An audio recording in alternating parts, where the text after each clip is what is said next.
This past summer I went to Africa, but I actually didn't know why. Our church, we had, over the past year before, we had raised $70,000 to build a school building in the country of Uganda. So we raised enough money, we bought the building, we put it in a shipping container, and we sent it to Africa.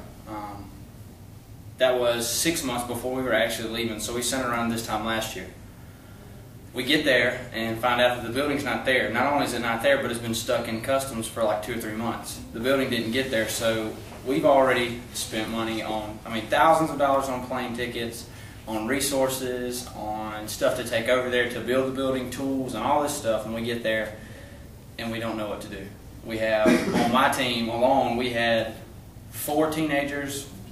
One is my youth pastor's wife, and the rest of them were men, construction men, to build a house, or to build a school. There were 3 teams. We were the 3rd team. We were supposed to finish up all the interior work and all that good stuff, but obviously that didn't happen, and so we had to change plans. So the first day we get there, there's an old lady about 2 miles away, and we get to go visit her. She can't walk. She can walk, but she definitely can't walk down the hill 2 miles to come to church. And when she was a frequent church member, so we go to see her. Maybe that was why, we don't know. The next day, the missionaries asked us just to love on the kids, to play on the kids, because they actually live on a compound where they teach school and teach English and all that good stuff. And they also teach Christ to these kids. So the second day we just played soccer and loved on kids all day. Maybe that was why, we don't know. Days go by, we did that again the second day, because we were only there for 5 or 6 days, because it takes so long to get there and get back.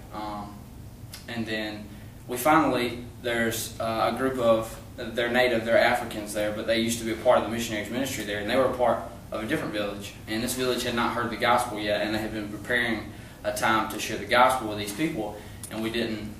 But they did not know when, and when the missionaries called them and communicated with them what had happened with us, they were like, sounds like a perfect opportunity for us to go share the gospel with these people. So we get in a 12-passenger little Isuzu van. We put about 20 people in that with PA systems and guitars and little keyboards and all kinds of stuff on top of the van.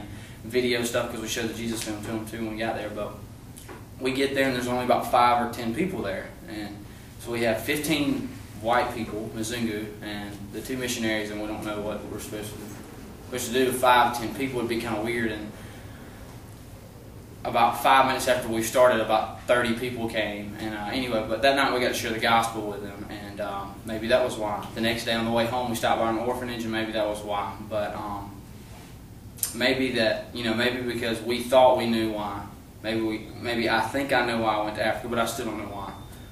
But we know that we pleased the Lord when we went.